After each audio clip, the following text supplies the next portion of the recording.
ఉన్న బంగారాన్ని విడిపించి ఆ రోజు ఆన్లైన్ రేటుకే మేము కొంటాం. Sharma gold company. Hi hello నమస్తే, వెల్కమ్ టు మనం టీవీ. నేను దుర్గా. జనపల్లి శ్రీనివాస్ అలియాస్ కోడికత్తి సీనుకి తాజాగా బెయిల్ మంజూరు చేయడం జరిగింది. అయితే 5 ఏళ్లుగా రాని బెయిల్ ఇప్పుడు రావడానికి ఏమైనా సపరేట్ కారణాలు ఉన్నాయా అనే విషయాలపై చర్చించేందుకు మనతో పాటు ఉన్నారు ప్రముఖ అనలిస్ట్ అప్పసాని రాజేష్ గారు. ఇప్పుడు ఆయన అడిగి వివరాలు తెలుసుకుందాం. నమస్తే సార్. నమస్తే సార్, మనం చూసినట్లయితే 5 ఏళ్లుగా ఉన్నారు జైల్లో, కానీ ఇంతవరకు ఒక్కసారి కూడా అసలు దానిపై చర్చ జరగడం తప్ప ఎటువంటి ముందుకు వెళ్ళలేదు కేసు అయితే. కానీ ఇప్పుడు ఎలక్షన్స్ ముందు తాజాగా ఇప్పుడు బెయిల్ మంజూరు చేయడానికి సపరేట్గా ఏమైనా కారణాలు ఉన్నాయంటారా, లేదా ఏదైనా ఎలక్షన్ స్టంట్ అంటారా దీనికి? ఈ జనపల్లి శ్రీనివాస్ ఎలియాస్ కోడికత్తి శ్రీను బెయిలు ఎన్ఐఏ కోర్టులో రిజెక్ట్ అవుతున్న ప్రతి సందర్భంలో, అదే సందర్భంలో వాళ్ళ తల్లి అతను బెయిల్ కోసం చేస్తున్న పోరాటం చూసినప్పుడు నాకు ఒక ఇన్సిడెంట్ గుర్తుకొచ్చేది. నా చిన్న కొడుకు నల్సార్ లా యూనివర్సిటీలో లా చదువుతుండేవాడు.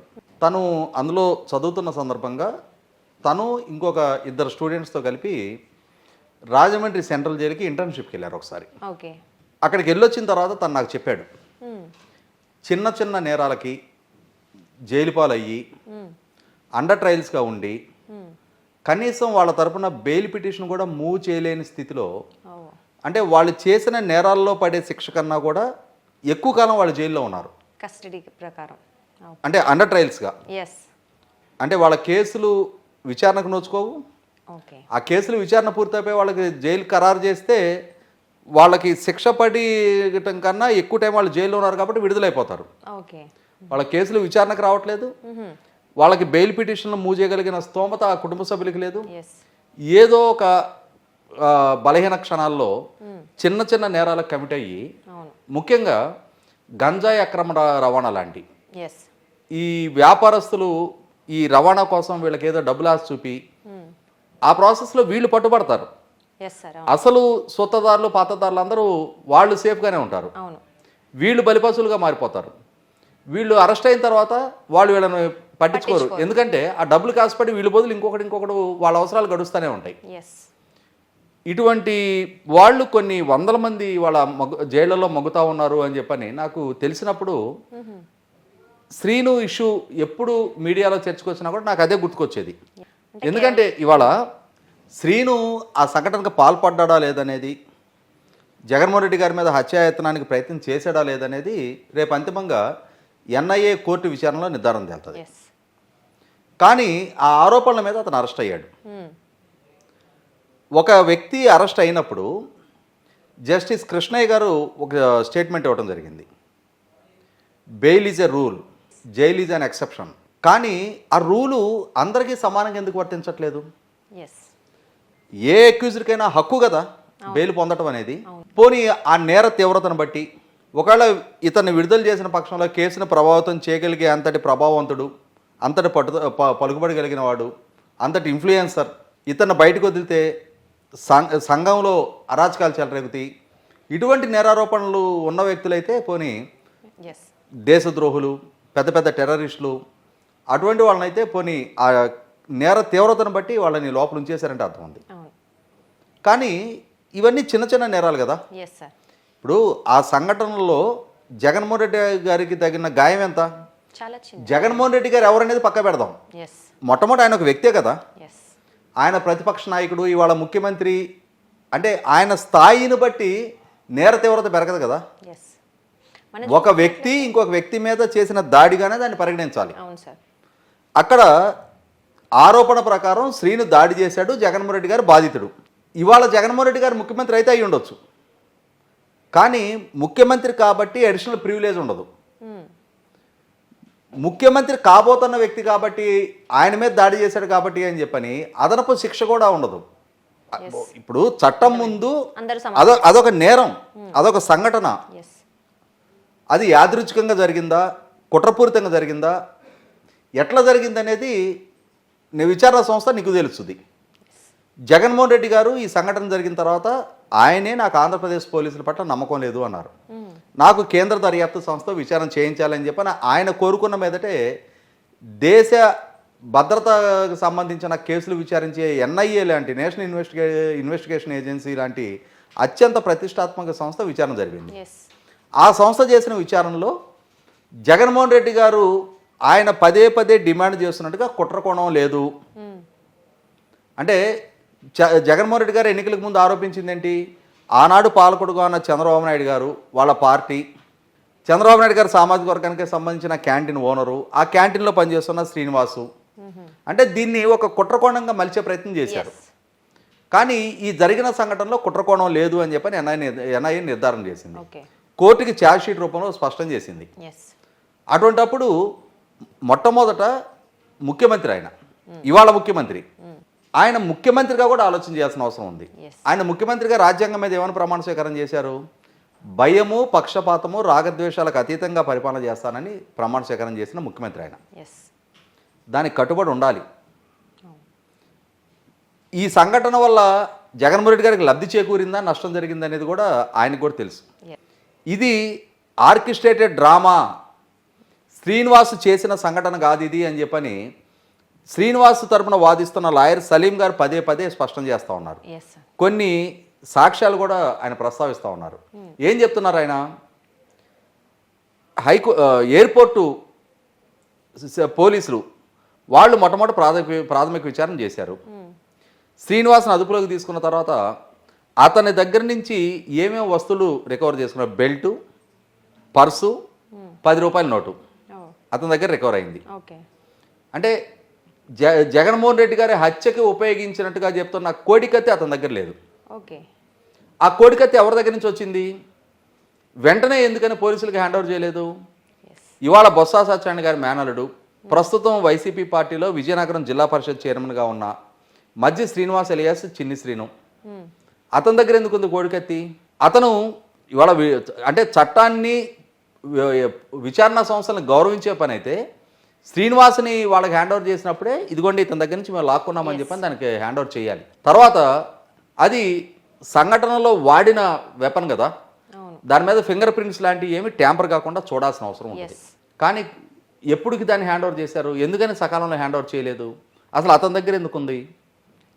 ఆ సలీం గారు చెప్తున్న ఇంకొక ఇన్సిడెంట్ ఏంటి? అసలు జగన్మోహన్ రెడ్డి గారు కూర్చున్న దగ్గరే సీసీ కెమెరా ఎందుకు పనిచేయట్లేదు ఎయిర్పోర్ట్లో? సో ఇవన్నీ ప్రీ ప్లాన్డ్ గా చేశారంట. ఎందుకు పనిచేయలేదు? రెండోది, ఈ మధ్య శ్రీనివాస్ ఇప్పుడు జడ్పీ చైర్మన్గా ఉన్న ఆయన పాస్ లేకుండా ఎయిర్పోర్ట్లోకి ఎట్లా రాగలిగాడు? ఇప్పుడు జగన్మోహన్ రెడ్డి గారు అంటే బీయింగ్ ప్యాసింజర్ అనే టికెట్ ఉంటుంది, ఆయన ఎయిర్పోర్ట్లోకి వస్తాడు.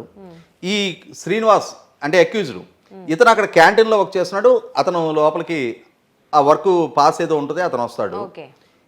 జగన్మోహన్ రెడ్డి గారికి సెండ్ ఆఫ్ ఇవ్వడం కోసం బయట వ్యక్తులను ఎయిర్పోర్ట్లోకి ఎలా చేస్తారా?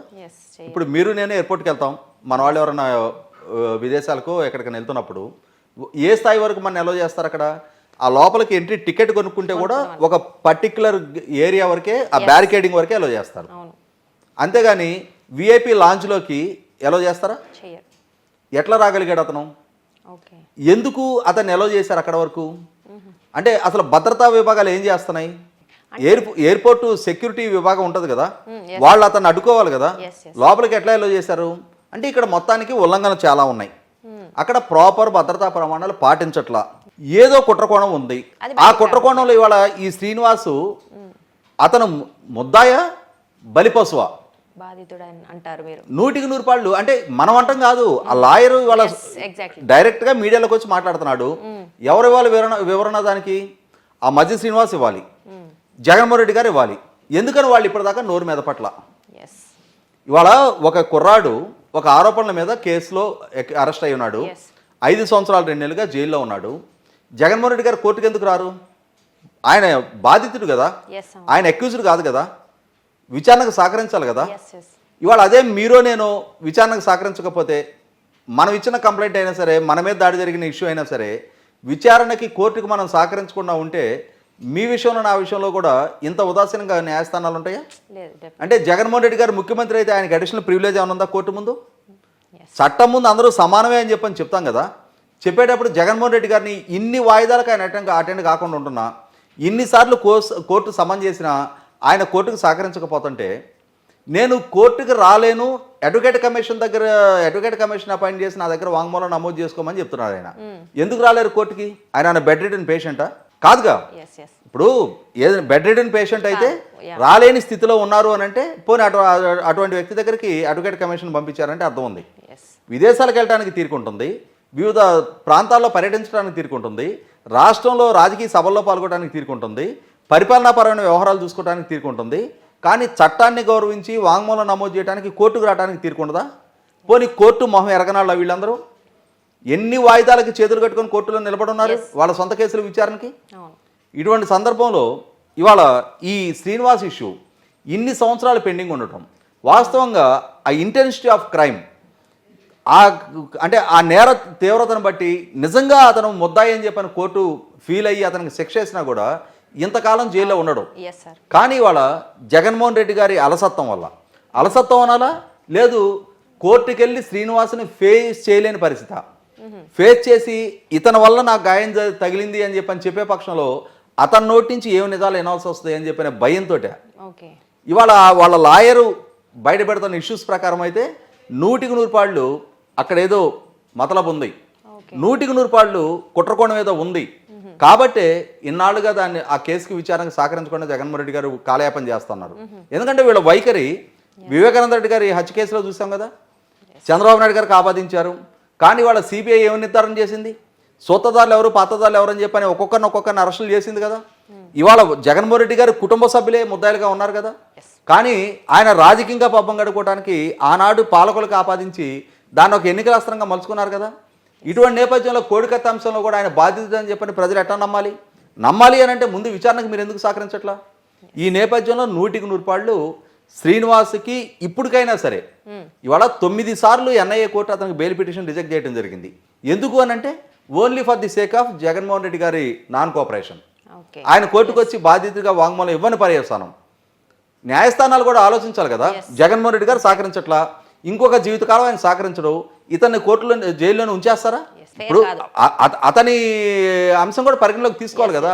ఇవాళ గౌరవ హైకోర్టు ఆ అంశాన్ని పరిగణలోకి తీసుకుంది.